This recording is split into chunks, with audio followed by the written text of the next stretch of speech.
सगळ्यात आधी तुमचे आभार की मला ह्या विषयावर आपण बोलायला विनंती केली आणि मुंबई ऑब्स्टेटिक गायनेक सोसायटीच्या प्लॅटफॉर्मवर आम्ही हा कार्यक्रम आयोजित केला आहे. आणि सगळ्यात महत्वाचं म्हणजे आपल्या देशातल्या महिलांना इतकं म्हणजे आपण एक दुसरं नाव आहे अबला, हे आपण अबला नसून ही एक सबला आहे हे सांगण्याचं कार्य करत आहोत. आणि ह्या अबलेला जशा रीतीने आपल्याला आताच झालेल्या कोलकाताच्या हॉरिबल इन्सिडेंट्सचं एक विटनेस आहे की हे किती कुठल्या स्तरावरती अशा तऱ्हेचा व्हायलन्स होऊ शकतो. तर त्या पर्टिक्युलर महिलेनी आपल्या वर्क प्लेसमध्ये ती एक महिला आहे म्हणून असे अनेक अत्याचार सहन केले आणि हे अनेक महिला स्वतः सहन करतात, बोलत नाहीत आणि हे त्याला वाचा फुटावी ह्याच्यासाठी आम्ही असा एक कार्यक्रम केलाय. आमच्या इथील सर्व ज्या डॉक्टर्स आहेत म्हणजे आमच्या MOGSचे इतर आमचे कमिटी मेंबर्स आहेत, सिनियर पास्ट प्रेसिडेंट्स आहेत, ह्या सर्वांनी आम्ही असा उपक्रम केलाय की असा हा आमचा दुसरा प्रोग्राम आहे. आणि 25 तारखेला 25 नोव्हेंबरला किंवा 25 say no to violence global against व्हायलन्सचा डे साजरा केला जातो. त्यावेळेला अजून एक आम्ही तिसरा कार्यक्रम करणार आहोत. आमच्या संस्थेचे 2500 मेंबर्स आहेत आणि ह्या सर्वांना आम्ही अशा तऱ्हेने विनंती केली की आपापल्या आजूबाजूचे पेशंट्स असतील, स्टुडंट्स असतील, नर्सेस असतील, हॉस्पिटलचा स्टाफ असेल, या सगळ्यांना तुम्ही जागरूक करा की आज आपल्याला जे काही अत्याचार सहन करायला लागतोय, हा अत्याचार सहन करून गुमान गप बसू नका.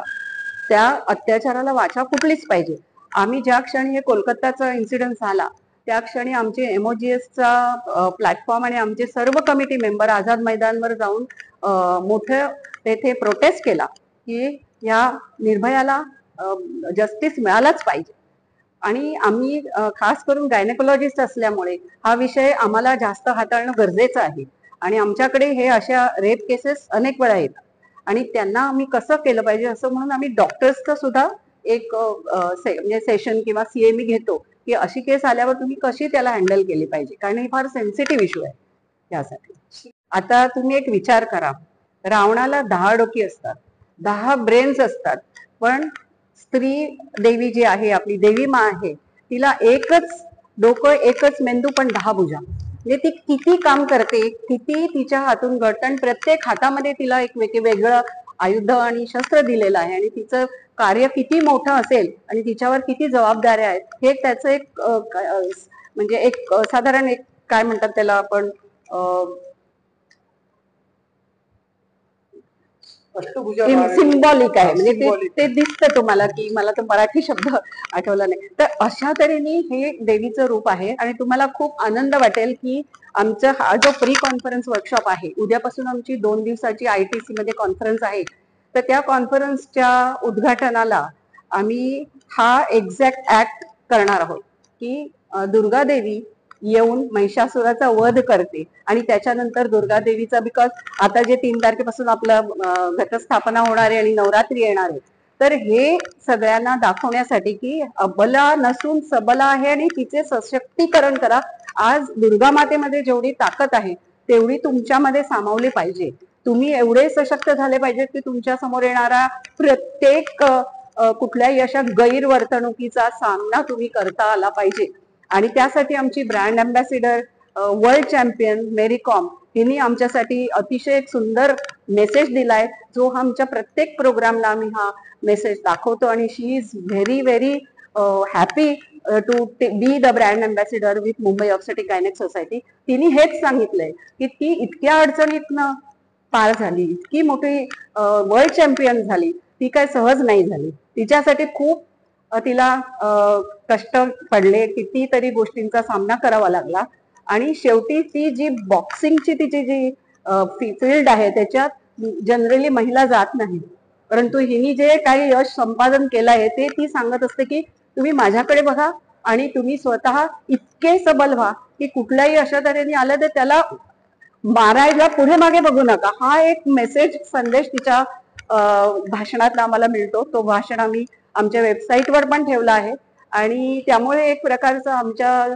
सर्व मेंबर्स मध्ये आणि जे आमचे पब्लिक अवेअरनेस करतो तिथल्या महिलांमध्ये ही जागरूकता आम्ही निर्माण करतो. जे काही सर्व्हायव्हर्स आहेत ते सगळे पहिल्यांदा कुठे जातात, कधी तर किती महिला तर कुठेच जात नाहीत, अगदी गप्प राहतात, घरी राहतात, आईलाही सांगत नाहीत, मैत्रिणीलाही सांगत नाहीत, आणि मग एखादी खूप गोष्ट पुढे गेली की मग ती सर्वांच्या नजरेला येते. असं करू नका, कारण ते त्याच्यानंतर आमच्या स्त्रीरोग तज्ञांकडे येतात त्याचा पुढचा इलाज करायला. त्यासाठी आम्हाला हा संदेश सांगायचा की जर का तुमच्या बाबतीत असं काही गैर घडलं तर तुम्ही ताबडतोब बोला, आपल्या आईशी बोला, आपल्या बहिणीशी बोला, आपल्या मैत्रिणीशी बोला, पण बोला आणि सांगा, आणि ताबडतोब पोलीस स्टेशनला जाऊन तुम्ही तक्रार नोंदवा. आजच्या आमच्या कार्यक्रमामध्ये आम्ही पोलीस इन्स्पेक्टरना पण बोलवलं आहे.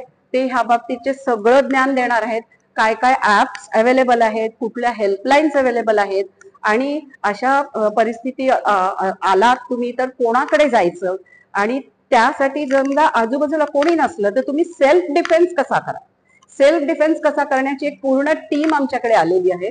ते तुम्हाला सेल्फ डिफेन्सचे त्यांना डेमॉन्स्ट्रेशन ते करणार आहेत. आणि त्यामुळे मला तर वाटतं की इथल्या सर्व नर्सेस, स्टुडंट्स यांना एक फार चांगली एक हे मिळणार आहे, म्हणजे शिकवण मिळणार आहे की आपण आपलं, आणि रात्रीच्या ड्युटीज असतात नर्सेसच्या, डॉक्टर्सच्या, सकाळी रात्री 8 आवरली 24 आवर्स, म्हणजे त्या वर्किंग आवर्सला काही हे नसतो. मग आता रात्री घरी जायचं तर ह्या सर्वाचा सामना प्रत्येक स्त्रीला करावा लागणार आहे.